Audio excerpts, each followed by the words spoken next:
Hello hi good morning, बहुत बहुत स्वागत आप सभी का। Very warm welcome everyone, welcome to SSC lab. हम देखेंगे आज की बढ़िया ताज़ा तरीन खबरें, क्या हुआ क्या नहीं हुआ दुनिया में। आइए देखते हैं। So we have, this is my Telegram channel. आप सारे नोट्स न्यूज़ के सब यहीं मिलेंगे आपको। आइए देखिए, अभी देखिए क्या हुआ। यूएस में 47 प्रेसिडेंट इलेक्ट हो चुके हैं और वो कौन बने हैं, नए यूएस के प्रेसिडेंट का नाम क्या है। तो यूएस प्रेसिडेंट का नाम है डोनाल्ड ट्रंप। ये कौन से नंबर के प्रेसिडेंट बने हैं? तो डोनाल्ड ट्रंप जो हैं ये 47th नंबर के प्रेसिडेंट बन चुके हैं। ये इनका सेकंड कार्यकाल है। इसके पहला कार्यकाल जो था उसमें ये 45th प्रेसिडेंट थे ये, और इनका इसके पहले कार्यकाल 2016 से 2020 तक था। यूएस प्रेसिडेंट की बात करें तो यहाँ पर यूएस प्रेसिडेंट का जो टर्म होता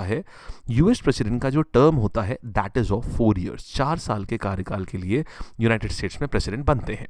अब हम देखेंगे यहाँ पर, नेक्स्ट देखते हैं हम यहाँ पर। फिर देखिएगा अगली चीज आ रही है, बताइए। ईएसए प्रोबा 3 मिशन लॉन्च किया है इसरो ने दिसंबर में। किस चीज के लिए? देखिए, ये जो ईएसए है ना, ये है यूरोपियन स्पेस एजेंसी।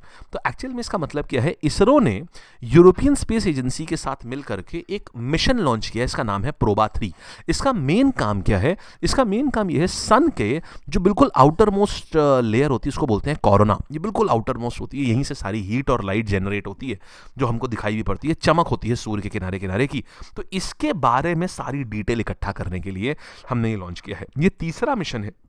इसके पहले की अगर हम बात करें तो ये प्रोबा 1 भी लॉन्च कर चुके हैं। इसके पहले प्रोबा 1, प्रोबा 2 एंड देन ये वाला जो आया है, ये आया है प्रोबा 3।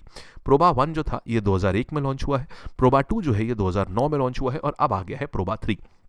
इसरो की बात करें तो इसरो से 2 सवाल हमारे बहुत इंपॉर्टेंट बनते हैं स्टैटिक के। एक तो इसका फॉर्मेशन ईयर। तो ईयर कौन सा आ जाएगा इसका ईयर आता है 1969। दूसरा आता है कि इसके चेयरमैन कौन है। तो चेयरमैन हमारे पास आ जाएंगे मिस्टर एस सोमनाथ, ये आ जाएगा। और तीसरा सबसे इंपॉर्टेंट है, ये आप होमवर्क में दे रहा हूं आपको। फर्स्ट चेयरमैन बताइएगा कि इसरो के पहले चेयरमैन कौन है, ये आपको बताना है मुझे, ठीक है। चलिए आइए आगे बढ़ते हैं। बस यही 3 स्टैटिक से यही 3 सवाल बनते हैं यहाँ से। फिर देखिएगा आगे आते हैं, अमेरिका में कांग्रेस में कितनी सीटें हैं। देखिए होता क्या है यहाँ पर, इसका मतलब क्या हुआ। कहानी ये आती है कि कुल मिला के अगर हम बात करें, जैसे हमारे वहाँ ना लोकसभा एंड राज्यसभा है, ठीक है। हमारे वहाँ पर जैसे लोकसभा एंड राज्यसभा होता है, बिल्कुल उसी प्रकार से क्या होता है, लोकसभा एंड राज्यसभा है ना, बिल्कुल उसी प्रकार से क्या होता है हमारे वहाँ, जैसे यहाँ पर 550 सीट होती हैं, यहाँ पर 250 होती हैं। तो यूएस की पॉपुलेशन कम है, तो वहाँ क्या होता है, जैसे हमारे वहाँ लोकसभा होता है ना, इसी तरीके से इनका वहाँ होता है हाउस ऑफ रिप्रेजेंटेटिव, ये होता है। ऐसी दूसरा हमारे वहाँ राज्यसभा होती है, इनके वहाँ होता है सेनेट, इसको सेनेट बोलते हैं, ठीक है। तो अब देखिएगा, अब देखिएगा क्या करेंगे यहाँ पर। सेनेट क्या होता है, सेनेट में 100। सेनेट में सीट्स कितनी होती हैं इसमें, दे आर 100 इन नंबर, 100 होती हैं।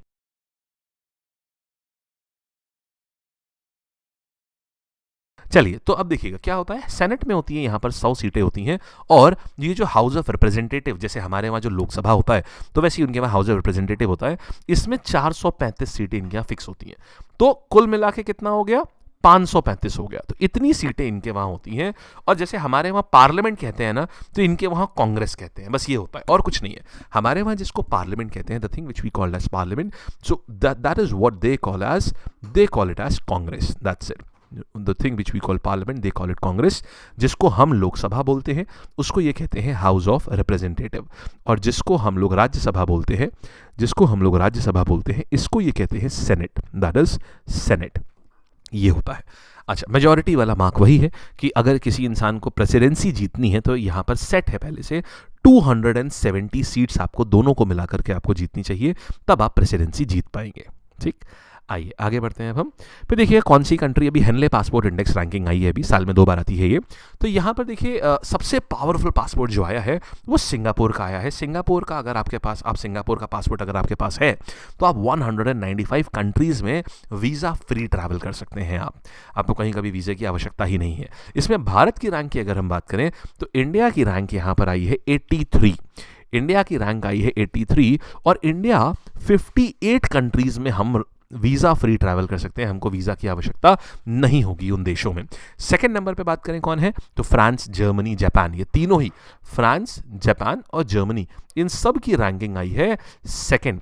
और यूएस की बात करें तो इसकी 8th रैंकिंग आई है। ये आ जाती है यहाँ तक की सारी रैंकिंग। चलिए आइए अब हम आगे बढ़ते हैं, नेक्स्ट कहानी के ऊपर हम मूव कर रहे हैं। तो हमारे पास क्या आता है देखिएगा, so we have this goal for eliminating child marriage in Rajasthan. इसकी अगर हम बात करेंगे तो कौन सा ईयर रखा गया है, what is the goal for eliminating child marriage in Rajasthan 2020।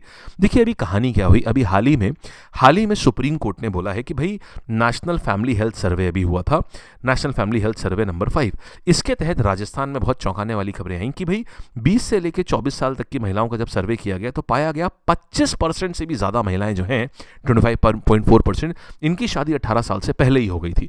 तो यहाँ पर क्या आया, यहाँ पर बात आई कि भाई देखिए ठीक है, आप क्या करिए, आपको क्या करना है, आपको प्रिवेंट भी करना है, प्रोटेक्ट भी करना है और प्रोसिक्यूट भी करना है, मतलब जो दोषी है उसको सजा भी ठहरानी है, किसके लिए, चाइल्ड मैरिज के लिए। तो ये आ जाता है हमारा ऑप्शन नंबर डी। ठीक है, चलिए बात समझ आई आपको बढ़िया से, एकदम बढ़िया। चलिए वेरी गुड, आगे बढ़े हम लोग। ठीक है, आइए नेक्स्ट कहानी पर आते हैं। अब हम लोग आगे देखते हैं क्या है। आओ, तो ये हो गया हमारे पास, इधर आ गया। अब देखिएगा कौन से शहर में शिल्प समागम मेला आया है। देखिए अभी ये ministry of Social Justice and empowerment ने शिल्प समागम मेला की शुरुआत करी है। तो नई दिल्ली में जो दिल्ली हाट है यहाँ पर शुरुआत करी है। इसमें खाली आपसे मिनिस्ट्री पूछेगा, बताइए मिनिस्ट्री कौन सी है, तो मिनिस्ट्री कौन सी है, ministry of Social Justice and empowerment. ऐसे सवालों में, ऐसे न्यूज़ में सिर्फ मिनिस्ट्री आती है। तो यहाँ करा क्या गया है, भारत भर से जितने भी आर्टिस्ट थे जो क्राफ्ट बनाते थे, जैसे कोई लेदर का क्राफ्ट बनाता है, तो कोई मिट्टी का, तो कोई बैम्बू का, तो कोई ज्वेलरी बनाता है इंडिजिनस सामान से, जैसे मान लो सीप की ज्वेलरी बना दी, बीड की ज्वेलरी बना दी, तो उन सबका एक फेयर लगाया गया है नई दिल्ली में, दिल्ली हाट में। ठीक है, बस ये है। आइए आगे बढ़ते हैं। फिर देखिएगा यहाँ पर क्या आ रहा है, कौन सा लॉ है जो प्रोहिबिट करता है चाइल्ड मैरिजेज इन इंडिया। बहुत बढ़िया बात है। देखिए यही सुप्रीम कोर्ट का जो डायरेक्शन है राजस्थान को कि 2030 तक की चाइल्ड मैरिज को एकदम खत्म करती है अपने वहाँ, उसी से रिलेटेड प्रश्न है ये। तो ये है चाइल्ड मैरिज प्रोहिबिशन एक्ट, ये सन 2006 में आया था ये। इसके तहत मेल और फीमेल की एज भी फिक्स करी गई थी और पेनल्टी भी। तो मेल की एज रखी गई थी 21 ईयर से पहले शादी नहीं हो सकती, फीमेल की 18 साल से पहले शादी नहीं हो सकती। पेनल्टी की अगर हम बात करेंगे कि यहाँ पर क्या पेनल्टी लगाई जाती है, तो यहाँ पर 2 लाख रुपए तक की पेनल्टी और 1 से 2 साल तक की जेल इसमें होती है। तो ये यहां पर पेनल्टी रहती है कि अगर कोई व्यक्ति फिर भी अगर ये शादी करता है तो उसको इस प्रकार की पेनल्टी का सामना उसको करना पड़ सकता है। राइट, चलिए ठीक है, यहां तक की बात हमें दिख गई है। ये 2 साल का पेनल्टी हो गया, 1 लाख रुपए जुर्माना है, 1 लाख रुपए जुर्माना और 2 साल की, या फिर या तो ये और ये भी प्रोविजन है अगर जज चाहे तो दोनों दे सकता है, ये चीज होती है इसमें। आइए आगे बढ़ते हैं। फिर देखिएगा महाराष्ट्र के नए डायरेक्टर जनरल ऑफ पुलिस कौन, डीजीपी कौन अपॉइंट करे गए हैं। देखिए डीजीपी ना, महाराष्ट्र किसी भी जगह के डीजीपी सबसे बड़ी पोजीशन होती है यहाँ की। तो यहाँ क्या हो गया है, संजय वर्मा ये डीजीपी ऑफ महाराष्ट्र आ गए हैं। He is the DGP of Maharashtra, ये सबसे बड़ी पोजीशन होती है किसी भी उसमें। आइए और आगे आते हैं हम लोग। Main objective PM Vidya Lakshmi योजना क्या है। देखिए पीएम विद्या लक्ष्मी योजना एक नई योजना आई है जिसके तहत आप एजुकेशनल लोन ले सकते हैं 10 लाख रुपए तक का। अभी कैबिनेट ने निकाली है ये, जिसमें कि आपको नो सिक्योरिटी, कोई सिक्योरिटी डिपॉजिट ही नहीं करना है, साथ ही नो गारंटर, किसी भी इंसान को गारंटर नहीं बनना है। देखिए होता क्या है, जब आप कोई लोन लेने जाते हैं तो किसी व्यक्ति को आपको गारंटर बनना पड़ता है, वो गारंटी देता है कि हाँ आप लोन वापस कर दोगे। तो गारंटर बनने को कौन तैयार हो जाएगा भाई, कोई तैयार ही नहीं होता है गारंटर बनने को, इसीलिए लोग लोन नहीं ले पाते हैं। तो यहां पर क्या किया गया, बोला है 10 लाख तक अगर किसी बच्चे को अपनी हायर स्टडी के लिए लोन चाहिए, कोई गारंटर नहीं चाहिए, साथ ही आपको कोई जमीन के कागजात, कोई गहना जवाहरात कुछ नहीं जमा करने, कोई सिक्योरिटी भी नहीं चाहिए। ये है पीएम विद्या लक्ष्मी योजना, बहुत ही आइकॉनिक योजना है। ऑल्सो जो रेट ऑफ इंटरेस्ट होगा ना, रेट ऑफ इंटरेस्ट भी 3% कम होगा, ये 3% एग्जिस्टिंग रेट से कम होगा। ठीक है, आइए फिर देखिए अभी हाल ही में क्या हुआ, ये एक एक्टिव वोल्केनो है। कभी भी कोई एक्टिव वोल्केनो फटेगा ना, समझ लीजिए एग्जाम में आना है, तो ये है Mount Lewotobi Lewotobi Laki Laki. ये आपका इंडोनेशिया का वोल्केनो है और ये अभी फट गया है। अभी इंडोनेशिया के बारे में एक बड़ी इंटरेस्टिंग बात बताता हूँ। आज दुनिया का सबसे बड़ा वोल्केनो था, यहाँ पर एक था माउंट टम्बोरा नाम था। सन 1816 में जब वो फटा था, इसको दुनिया का सबसे बड़ा एक्सप्लोजन मानते हैं।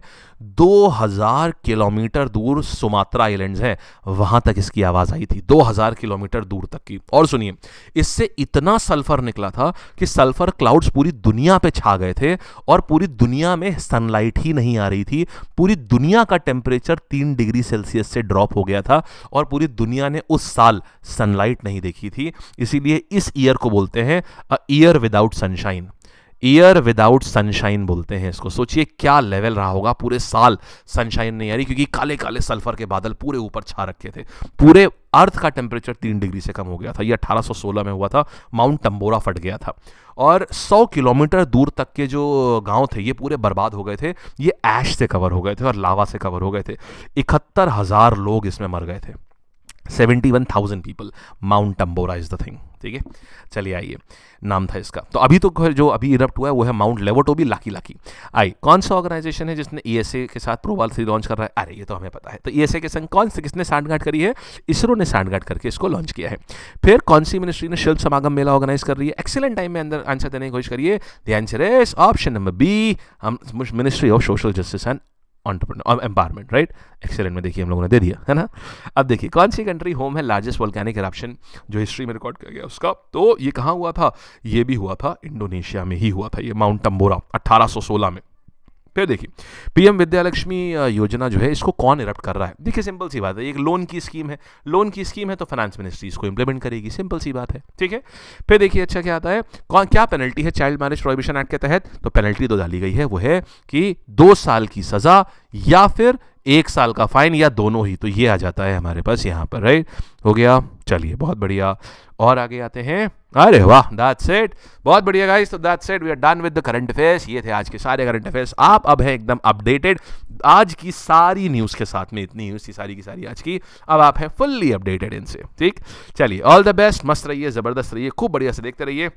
और 10 बजे जुड़ना ना भूलिएगा। रेलवे का जो सेशन होता है हमारा जीए, आप अपनी जीए कवर करना चाहते हैं ना, तो सुबह का ये 10 बजे का सेशन ना रेलवे का, ये बिल्कुल मत छोड़ना, बहुत ही प्यारा होता है ये रेलवे का सुबह 10 बजे का। और रात में 8 बजे होता है हमारा स्टैटिक जीके का वायरल जी। तो ये 2 सेशंस है ना, एक सुबह 10 बजे और ये रात में 8 बजे लाइव होते हैं।